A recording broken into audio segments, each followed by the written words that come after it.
Les prépositions de lieu. حروف الجر للمكان أو حروف الجر المتعلقة بالتواجد أو بالذهاب إلى مكان ما.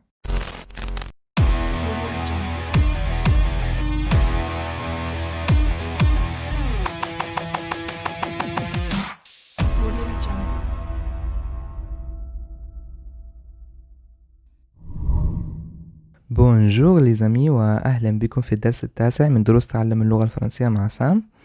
في هذا الدرس سنتعرف على حروف الجر المتعلقة بالأماكن وسنقوم بتطبيقها في كثير من الأمثلة لتتضح لنا فكرة ومكان استخدامها في الجملة. لنبدأ. Les prépositions de lieu s'utilisent pour la localisation et la direction. حروف الجر للمكان تستخدم لتحديد الاتجاه la direction أو لتحديد الموقع la localisation. À, en, au, à la, au, à l, chez. On utilise ces 4 prépositions de lieu pour les villes et pays. أول 4 حروف جر لدينا نستعملها للمدن والدول. A est utilisé pour les villes. حرف الجر A يستخدم لجميع المدن. على سبيل المثال لدينا هنا À Paris, à New York, à Londres, à Madrid. En est utilisé pour les pays au féminin ou dont la première lettre est une voyelle. حرف الجر en يستخدم لجميع الدول التي تعتبر في اللغة الفرنسية مؤنثة أو التي يكون الحرف الأول منها هو حرف صوتي. على سبيل المثال لدينا هنا En Algérie, en Tunisie, en France, en Espagne, en Égypte. O est utilisé pour les pays masculins. حرف الجر O يستخدم لجميع الدول التي تعتبر مذكر في اللغة الفرنسية، وهنا لدينا على سبيل المثال Au Maroc, au Liban, au Canada, au Portugal, au Japon. Et enfin, O est utilisé pour les pays au pluriel. وأخيرا حرف الجر O يستخدم لجميع الدول التي تعتبر جمع في اللغة الفرنسية. على سبيل المثال Aux États-Unis, إيتازوني تعني الولايات المتحدة الأمريكية. وكما قلنا في البداية حروف الجر هذه تستخدم لتحديد الاتجاه la direction أو لتحديد الموقع localisation، فتصبح الجملة لدينا كالتالي: je vais à Paris. أنا ذاهب إلى باريس. Je suis à Paris. أنا في باريس. Je vais en Espagne. أنا ذاهب إلى إسبانيا. Je suis en Espagne. أنا في إسبانيا. Ou encore, je vais au Maroc. أنا ذاهب للمغرب. Je suis au Maroc. أنا في المغرب. Ou je vais aux États-Unis. أنا ذاهب إلى الولايات المتحدة الأمريكية. Et je suis aux États-Unis. أو أنا في الولايات المتحدة الأمريكية. والآن نأتي إلى المجموعة الثانية بعد أن تعرفنا على 4 الأوائل. Et ces 4 prépositions-là sont utilisées avec les lieux communs. حروف الجر هذه تستخدم مع الأماكن العامة. On utilise à, la avec les noms féminins. حرف الجر à la يستخدم مع جميع الأماكن التي تكون مؤنثة في اللغة الفرنسية. لدينا على سبيل المثال هنا La pharmacie, الصيدلية، la boulangerie, المخبز، la gare, محطة القطارات، la banque, البنك، la poste, البريد، la mer, البحر، la plage, الشاطئ، la piscine المسبح، et la maison. المنزل. On utilise au avec les lieux masculins. حرف الجر أو نستعمله مع الأماكن التي تكون مذكر.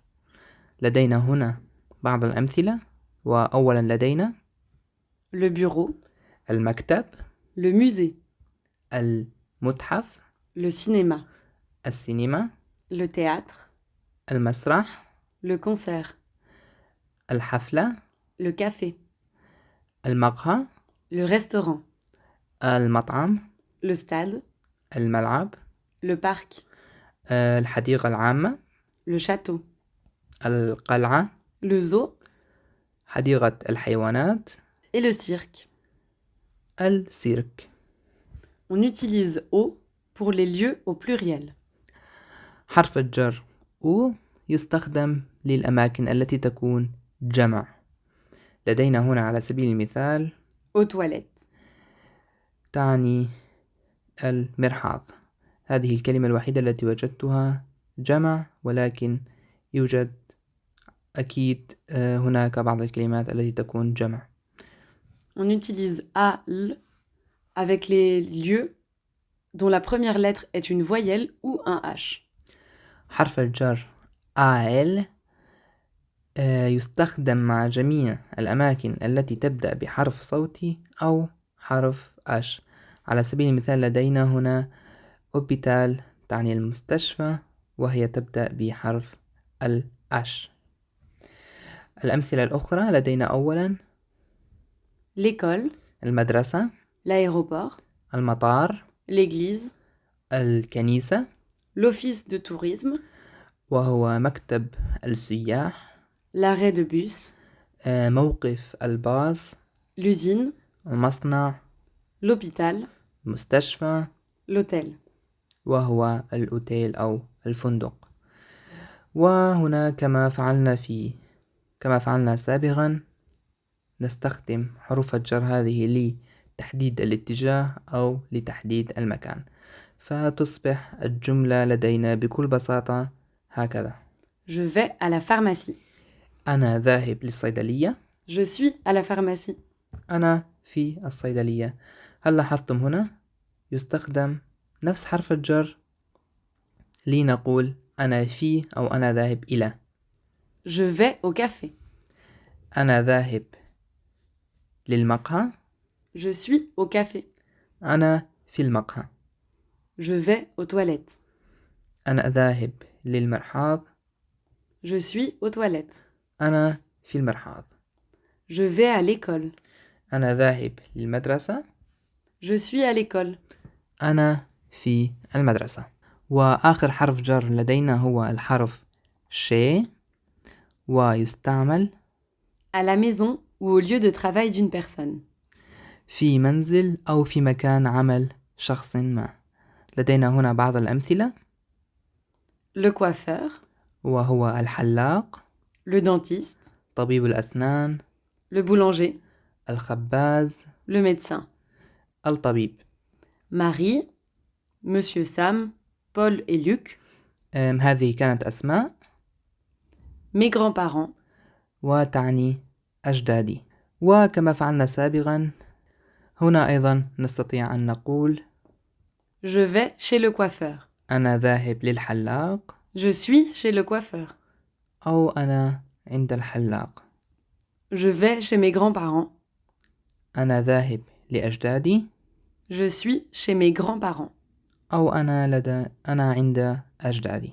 أنا أكون عند أجدادي. وقبل أن نختم موضوع حروف الجر لدي فقط ملاحظة صغيرة: بعض الدول التي تكون على شكل جزيرة مثل تايوان، سنغافورة، كوبا نستعمل معها حرف الجر وهو نفسه حرف الجر الذي نستعمله مع المدن، وتصبح الجملة بكل بساطة Je vais à سنغافورة. أنا ذاهب إلى سنغافورة. ليس جميع الدول، ولكن بعض الدول التي تكون على شكل جزيرة. وهنا لدينا 3 أمثلة عن أهم 3 جزر. وبهذا نكون قد تعرفنا على حروف الجر، وأصبح الآن بإمكاننا تحديد موقعنا أو اتجاهنا باللغة الفرنسية. في القسم الثاني من الفيديو سنقوم بحل تمرين بسيط سنتعرف من خلاله على بعض الكلمات والجمل المهمة. انتظروني.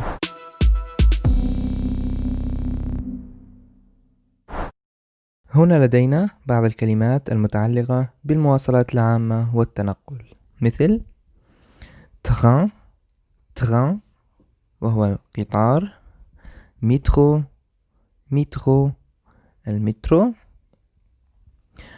أفيون، أفيون هي الطائرة، غار، غار تعني محطة القطارات، تاكسي هو التاكسي، وأخيرا أيروبور، أيروبور هو المطار. وهنا لدينا ديالوج قصير، وكل ما سنقوم بفعله هو وضع الكلمات المناسبة في الفراغ المناسب. والآن يمكنكم إيقاف الفيديو وحل التمرين، وبعدها يمكنكم مقارنة النتيجة مع الحل الذي سيظهر بعد قليل.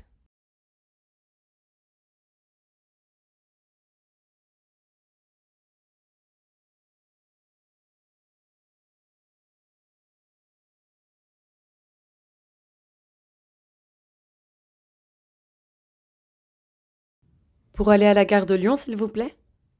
Prenez le métro, c'est à 2 stations.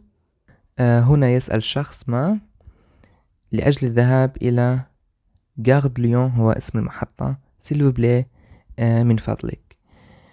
فالجواب يكون بروني، بروني خذ أو استقل. لو مترو، مترو الأنفاق، سي الدو ستاسيون هي على بعد محطتين من هنا. Pour aller à l'aéroport d'Orly, prenez le taxi, c'est plus rapide. لأجل الذهاب إلى مطار أورلي قم بأخذ أو استقل التاكسي إنها أسرع. Le train de 8 heures pour Strasbourg part de la gare de l'Est. Oui, c'est bien ça. قطار الساعة 8 الذي سيذهب إلى ستراسبورغ، هي مدينة في شرق فرنسا. باغ يغادر من غار دو ليست، سوف يغادر من محطة قطارات غار دو ليست. وي سي بيان سا، نعم هو هكذا، أو نعم هذا جيد. Tu as ton avion à quelle heure? À 10 heures à Orly. أنت لديك طائرة في أي ساعة، أو في أي ساعة ستغادر طائرتك؟ à 10 heures à أورلي، في الساعة 10 من مطار أورلي. وأخيرا إذا عجبكم الفيديو لا تنسوا تعملوا لايك للفيديو وتشتركوا بالقناة وتكتبوا لي رأيكم بالتعليقات جوا الفيديو، لأنه بيهمني كتير كوني أنا بلشت جديد أعمل دروس على يوتيوب، فمشان هيك راح أحاول أتفادى كل الأخطاء وأعمل دروس تناسب متطلباتكم واحتياجاتكم. بشوفكم في فيديو جديد. au revoir.